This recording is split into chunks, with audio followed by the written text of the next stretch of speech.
Hey everyone, SG Caper here, doing a video. Not going to be doing customizing today, but I am going to be talking about the tools for customizing. If you've seen my other videos, you know I'm a big fan of the Final Faction line of action figures from Dollar Tree. When they came out, they were $1. Now they're $1.25.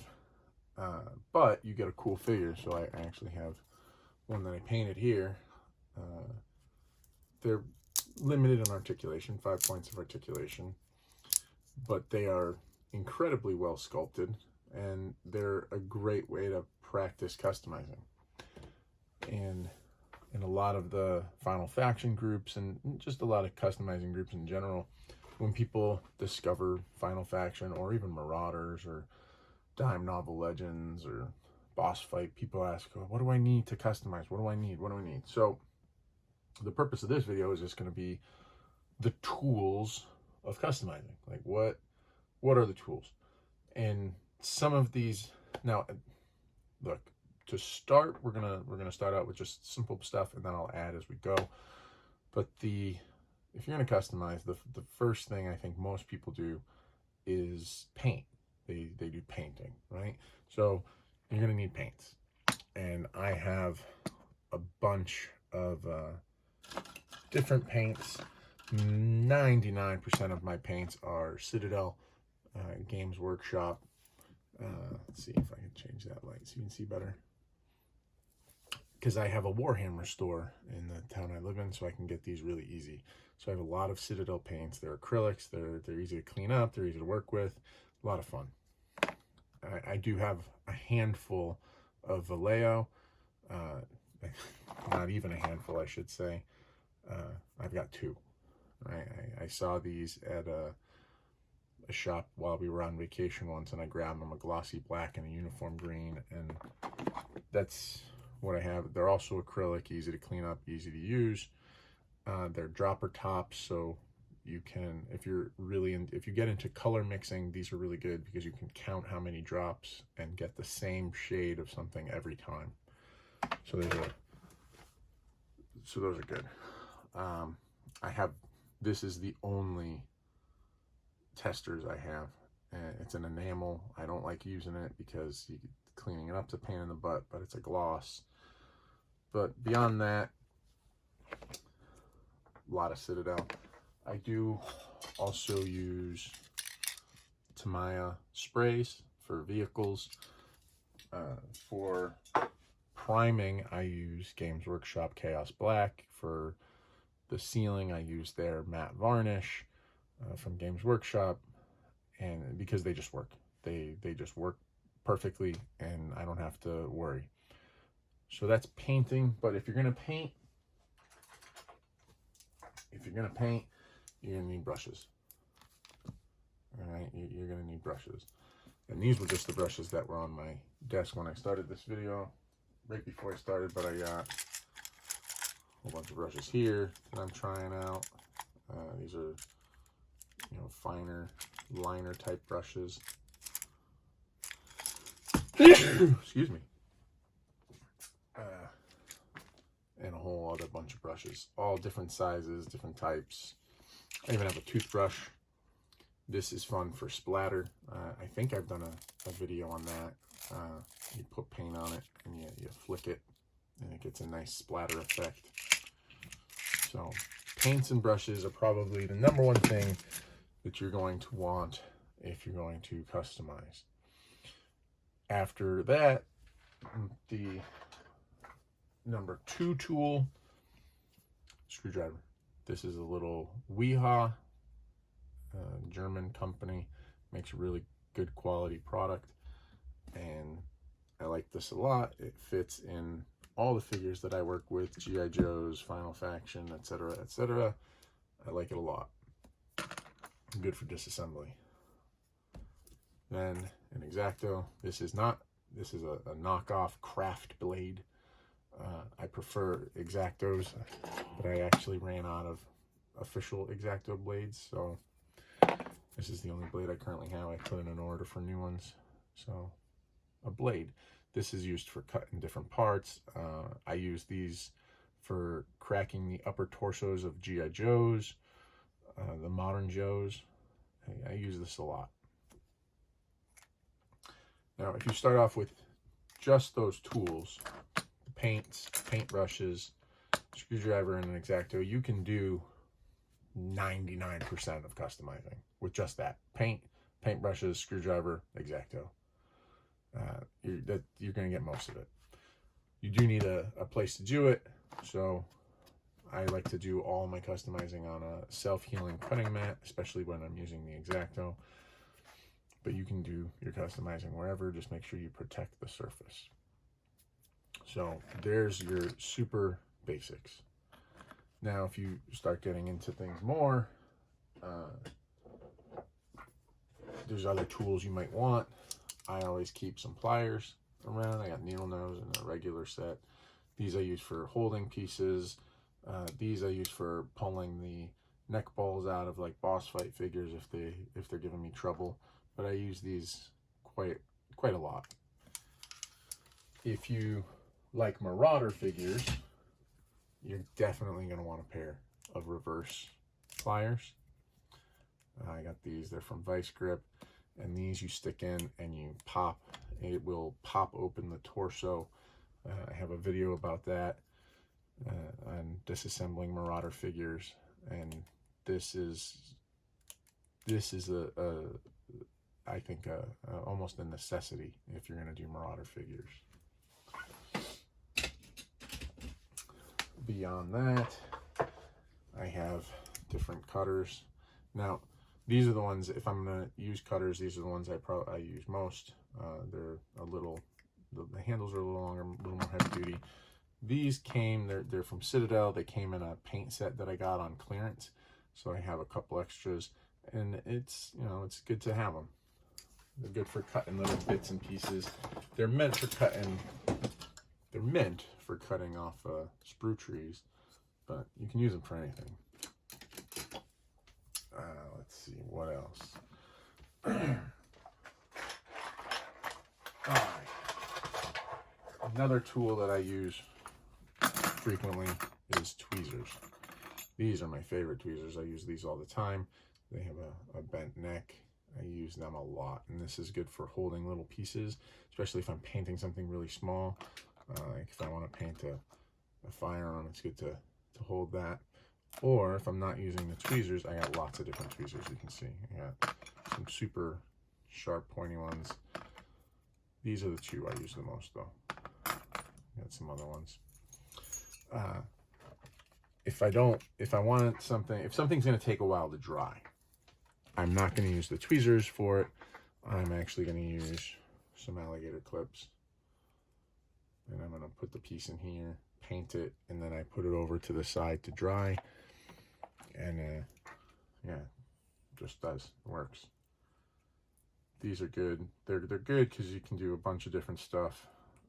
Put it off to the side, and then keep going. I don't have to worry about it taking up room on my desktop. I don't have to worry about messing it up because it's there. Sorry, I'm just fixing one of these clips came apart. Trying to fix it. There we go. All right. So, tweezers. I use tweezers a lot. Sculpting tools. Now, sculpting tools you're only going to want to use if you get into sculpting. And with the sculpting, I have different stuff. I have a Tamiya putty. This is, I have not mastered using this at all. It's for filling in like small cracks and gaps and things, and I'm just not very good with it. I got to keep working with it and figuring it out. But if you're going to use this stuff, make sure you're in a well ventilated area, because this stuff it's just nasty. I also have some Procreate. I've tried working on this. It's a 2-part epoxy. You mix the 2 parts together, and then you work it. I'm personally not super happy with it. I don't really like it. I know people who love it, but it's not my go-to. My go-to is green stuff. If you watch some of my videos, I've used it quite a bit. It's a 2-part epoxy. You cut the slice that you want, you mix it till it's green, and then you work it. I love this stuff, and that's why I have sculpting tools, because I can use this to put in details. So like this figure I'm working on here, this whole back portion is green stuff, and I use those little tools to put in that hair texture to blend them in. So sculpting tools and the sculpting material. What else have I got over here? Sanding is important, especially for joint prep and things. So I always keep some sandpaper on hand, but I also have a little file and some emery boards. These are really good for taking down material. But for most of my prep, I go with a Dremel. This one is a plug-in Dremel. I used to have a wireless Dremel, and the battery would die so quickly that I would just yell and complain, and my wife got tired of hearing it, so she got me this as a gift, and it's the best thing, having a real Dremel. This is the Dremel 4000. I love it. And if you're gonna have a Dremel, you need bits, drill bits. I have different sizes, and then I have cutting wheels and then sanding wheels. And the sanding wheel is really what I use most in joint prep, but sometimes I'll use files, sometimes I'll even joint prep with X-Actos. But a Dremel, very important. Believe it or not, a glue gun comes in handy very frequently, especially if you take a figure. Like I have plans for Lieutenant Gordon here. I'm going to chop these giant hands off. There's no articulation to them, so I'm going to chop them off. I'm going to use my Dremel, put in a little hole, get a pair of hands, and put them in. Now, if the hole is too big for the hand peg, I take a little glue, hot glue, stick it in there, wet the peg of the hand, and stick it into the hot glue, and then I end up with a perfect fit joint, and I don't have to worry. So glue gun and glue sticks, very helpful. If you're going to use a Dremel, get yourself some safety glasses. I have had cutting wheels shatter and fly in every direction, and the last thing I want is a piece of that getting into my eye. Recently, I went out and I bought a little coping saw, and that's for cutting. I have been cutting heads off of little static animals. So here's one. There's the head of this. I cut the head off and then I modify them. This is going to be another one of my battle beasts. I just got to find the appropriate body for it. So I like my coping saw, because sometimes the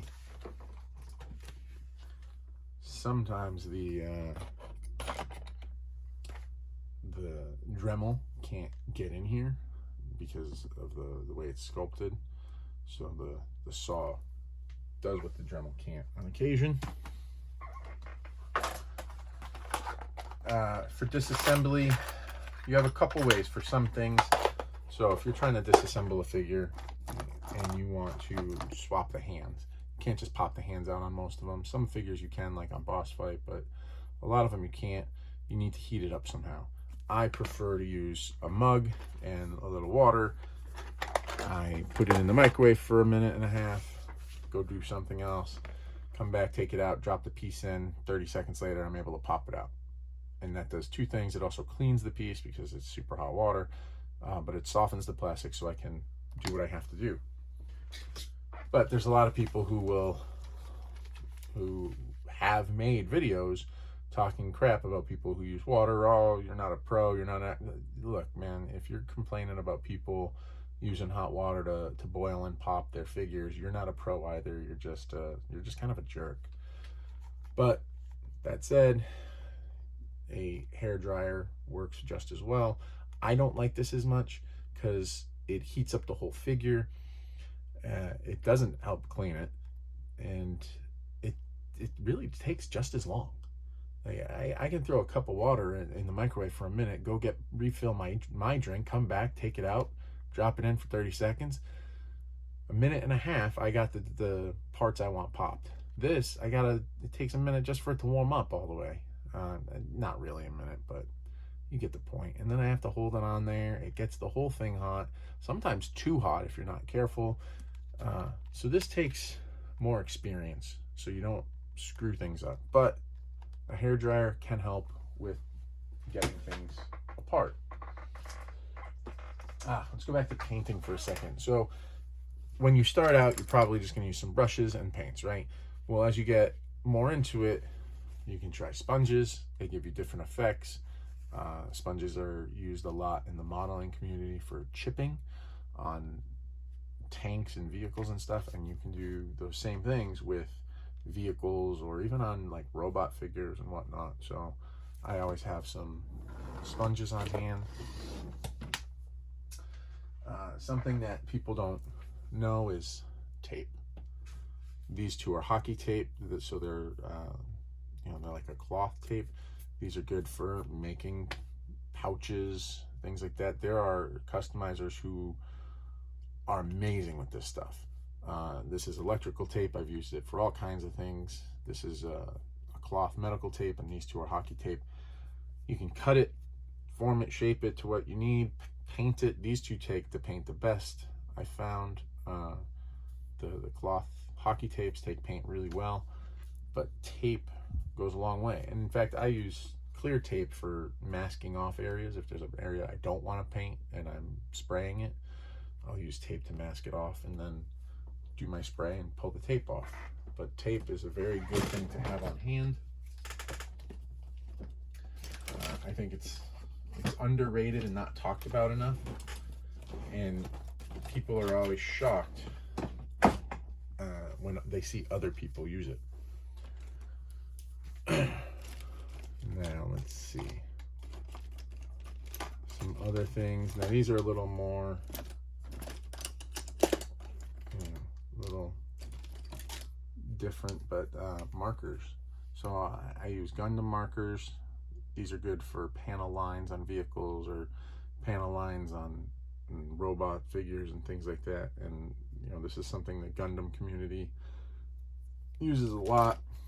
Chrome pens for chroming things. I chromed a Destro head. These are very helpful. It's a little more, when you get a little more into it, a little more advanced, that's something you can use. I'm just looking around. A heat source. I use shrink wrap, the heat shrink that you would use for electricians use for wiring. I have a bunch of that on hand. Got a giant amount of it from eBay for like, I don't know, $4 or $5. So I keep a lighter on hand to heat that up so it'll shrink to the size I need it. Looking around. Again, more advanced, but when you've been doing it a long time, you might want to start doing decals. So water slide paper. This is for inkjet. Make your own water slides. I like making my own. There are lots of people out there who make them. I think the best is probably Bad Mother Tattoo. They do amazing water slides, but sometimes I want to make my own, and I'll make a page of them and have them on hand for a while. I also have these. These are a little different. These are rub-on transfers, a little different than the water slides. And these are good for, let's say you're making a vehicle and you want to put, like you're making a HISS tank and you want to weather it a little.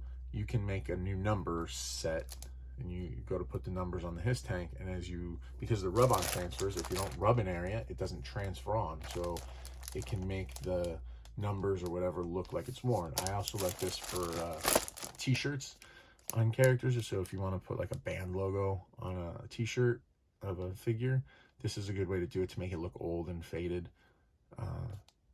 I like these a lot. I also have a computer next to me that I can use to look at pictures of things for inspiration or design ideas and things like that. So having access to inspiration and pictures is very helpful. And looking around, I think that's, oh, well, super glue. I like the Crazy Glue brand. I like this type in particular because it has the brush, so I can put it exactly where I want it.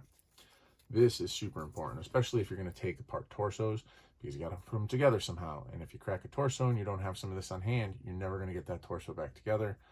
So Crazy Glue, this I should have talked about back at the beginning when I was talking about the basics. So paint brushes, screwdriver, X-Acto, Crazy Glue. Those things will do most of your customizing. None of the, painting techniques can get more advanced, things like that. But those tools are the ones to start with. And is there anything else? I'm looking around my desk. What do I got? I got a big thing of pencils over there. That's not helpful for customizing unless you want to write stuff down. If you get into a lot of customizing, get yourself a magnetic dish. I take all of the screws and I just toss them in there. Just a good thing to have, I think. What else? I use a lot of ribbon for slings, weapon slings and things, so I like that. I think that's about it. If I can think of anything else, I'll make another video. But right now, that's it. So there you go. Those are the tools that I use when I customize. You may have other ideas, and you may have other things that you use. Let me know down in the comments. Yeah. And if there's anything that I showed that you want to know how to use, or you want to see a video about how to use it, let me know again in the comments, and I'll see if I can put together a video and show you how I use those things to make customs. All right, everybody, take it easy.